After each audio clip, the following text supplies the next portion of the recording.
Hi, మీరు last week ఏం చేశారు? పక్క వాళ్ళు ఏం చేస్తున్నారో జడ్జ్ చేశారా? లేదా సోషల్ మీడియాలో ఎవరినైనా ట్రోల్ చేశారా? లేదా చేసిన వాళ్ళకి లైక్స్ చేశారా? ఈ వీక్ తెలుగు సోషల్ మీడియాలో మొత్తం ఒకే ఒక్క పేరు చుట్టూ తిరుగుతోంది. అదే విష్ణుప్రియ.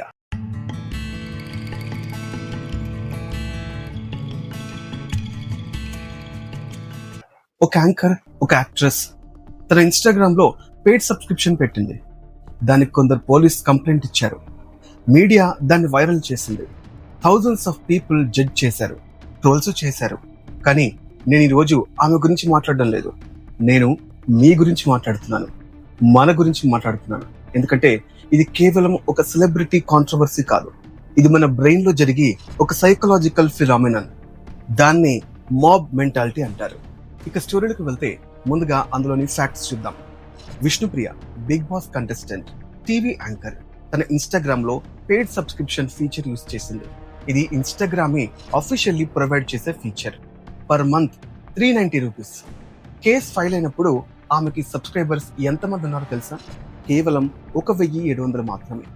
కేస్ వైరల్ అయిన తర్వాత 6700కి పైగా చేరింది. అంటే కేసు వేసిన వాళ్ళు ఆమెను సప్రెస్ చేయాలనుకున్నారు, కానీ యాక్సిడెంటల్లీ ఆమెకి ఫ్రీ పబ్లిసిటీ ఇచ్చారు. ఐరనీ అంటే ఇదేనేమో. కానీ ఇక్కడ ఇంట్రెస్టింగ్ క్వశ్చన్ ఏంటంటే, ఆ 6000 మంది ఎక్స్ట్రా సబ్స్క్రైబర్స్ ఎవరు అని. వాళ్ళందరూ కంటెంట్ చూద్దామని వెళ్ళారా, లేదా మాబ్ లో భాగమయ్యారా? సైకాలజీలో మాబ్ మెంటాలిటీ అని ఒక కాన్సెప్ట్ ఉంది. దీన్ని మొట్టమొదట స్టడీ చేసింది ఫ్రెంచ్ సైకాలజిస్ట్ గస్టేవ్ లిబాన్. 1895లో చేశారు. ఆయన చెప్పిన మాట ఏంటంటే, ఒక గ్రూప్ లో కలిసిన మనిషి అలోన్ గా ఉన్నప్పుడు చేయని పనులు చేస్తాడు. దీనికి కారణం 3 థింగ్స్ ఉంటాయి. ఫస్ట్ వన్, అనానిమిటీ, గుర్తు తెలియకపోవడం. సోషల్ మీడియాలో మనం స్క్రీన్ వెనక ఉంటాం, ఎవరు డైరెక్ట్లీ చూడటం లేదు. అందుకే మన ఇన్హిబిషన్స్ తగ్గిపోతాయి. నార్మల్లీ మనం ఫేస్ టు ఫేస్ చెప్పలేని మాటలు కమెంట్ లో తేలిగ్గా టైప్ చేసేస్తూ ఉంటాం. ఇక రెండవది ఏంటంటే డీఇండివిజువలైజేషన్, తనను తాను మర్చిపోవడం. గ్రూప్ లో ఉన్నప్పుడు మన ఇండివిజువల్ ఐడెంటిటీ తగ్గిపోతుంది. అందరూ చేస్తున్నారు కదా, నేను చేస్తాను అనే ఫీలింగ్ వస్తుంది. దీన్ని సైకాలజిస్ట్ డీఇండివిజువలైజేషన్ అంటారు. ఇక మూడవది ఎమోషనల్ కంటాజియన్. ఎమోషన్ అంటువ్యాధిలా పాకడం. ఒకరు యాంగ్రీగా కమెంట్ వేస్తే దాన్ని చూసిన వాళ్ళకి కూడా యాంగర్ ఫీల్ అవుతుంది.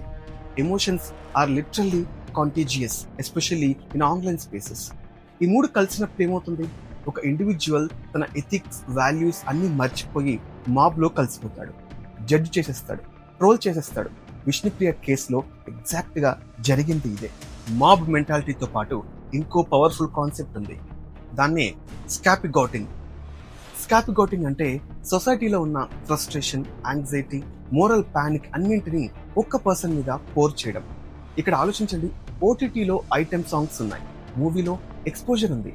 అదే ఇన్స్టాగ్రామ్ లో ఒక ఉమెన్ తన కంటెంట్ మానిటైజ్ చేసుకుంటే అది క్రైమ్ అవుతుందా? Telugu 360 analysis correctly pointed out చేసింది. సినిమాలో చేస్తే ఆర్ట్ అంటారు, సోషల్ మీడియాలో ఒక ఇండిపెండెంట్ ఉమెన్ చేస్తే గలీజ్ దందా అంటారు. ఇది డబుల్ స్టాండర్డ్, ఇది హిపోక్రసీ. కానీ మాబ్ దాన్ని క్వశ్చన్ చేయదు.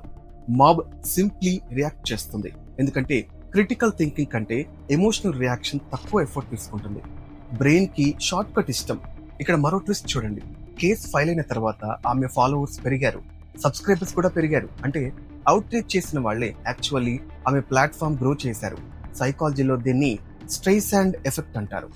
ఏదైనా సప్రెస్ చేయాలని ట్రై చేసినప్పుడు అది ఎక్కువగా అటెన్షన్ తెచ్చుకుంటుంది. ఇప్పుడు ఒక అన్కంఫర్టబుల్ క్వశ్చన్ అడుగుతాను. మీరెప్పుడైనా ఒక స్ట్రేంజర్ గురించి స్ట్రాంగ్ గా జడ్జ్ చేశారా? ఆ పర్సన్ తో మీరు పర్సనల్ గా కనెక్షన్ లేకుండా? అయితే ఒక్క నిమిషం ఆలోచించండి. మీరు జడ్జ్ చేసినప్పుడు నిజంగా ఆ పర్సన్ గురించి కన్సర్న్ అయ్యారా, లేదా జడ్జ్ చేయటంలో ఒక కైండ్ ఆఫ్ సాటిస్ఫాక్షన్ ఫీల్ అయ్యారా? సైకాలజీలో దీన్ని మోరల్ సుపీరియారిటీ బయాస్ అంటారు. మనం ఇతరుల తప్పులు చూపించడం ద్వారా మనం మంచివాళ్లమని తమకు తాము ప్రూవ్ చేసుకుంటాం. వాళ్ళు తప్పు చేస్తున్నారు, నేను చేయడం లేదు కాబట్టి నేను బెటర్ పర్సన్. ఇది సెల్ఫ్ ఎస్టీమ్ కి టెంపరీ బూస్ట్ ఇస్తుంది, కానీ ఇది ఇల్యూషన్. సోషల్ మీడియా అవుట్రీచ్ ఒక డ్రగ్ లాంటిది. షార్ట్ టర్మ్ గా రైచియస్ ఫీల్ వస్తుంది, లాంగ్ టర్మ్ లో మనల్ని మోర్ రియాక్టివ్, లెస్ ఎంపథెటిక్ గా చేస్తుంది. సో ఇప్పుడు ఫైనల్ క్వశ్చన్ ఏంటంటే, విష్ణుప్రియ చేసింది రైట్ ఆర్ రాంగ్ అని నేను జడ్జ్ చేయడం లేదు. నేను మీకు ఒక టూల్ ఇస్తున్నాను. నెక్స్ట్ టైం ఏదైనా వైరల్ కాంట్రవర్సీ వచ్చినప్పుడు యూజ్ చేయండి. పాజ్, స్క్రోల్ చేయడం ఆపు, ఒక నిమిషం ఆగు, అవుట్రేజ్ ఫీల్ అవుతున్నావా? అది మాబ్ ఎనర్జీ కావచ్చు. తర్వాత అడగండి, నిజంగా ఎవరికి హామ్ అయింది? లీగల్ హామ్ ఉందా, ఫిజికల్ హామ్ ఉందా, లేదా మోరల్ డిస్కంఫర్ట్ మాత్రమేనా? Discomfort is equal to crime కాదు. ఇక మూడవది చెక్ చేసుకోవడం. నువ్వు ఇండివిజువల్ గా థింక్ చేస్తున్నావా? అందరూ చెప్తున్నారు కాబట్టి నేను అగ్రి అవుతున్నాను. ఇది మాబ్ థింకింగ్. క్రిటికల్ థింకింగ్ కి ఆపోజిట్ అన్నమాట. మైండ్ఫుల్ విశ్వలో మనం ఇప్పుడు ఒక్క సైడ్ తీసుకోం. మనం సైకాలజీలో సిచ్యువేషన్స్ అర్థం చేసుకుంటాం. ఎందుకంటే అండర్స్టాండ్ చేయడం, జడ్జ్ చేయడం కంటే పవర్ఫుల్ అన్నమాట. ఈ వీడియో కనుక హెల్ప్ఫుల్ అనిపిస్తే సబ్స్క్రైబ్ చేయండి, షేర్ చేయండి.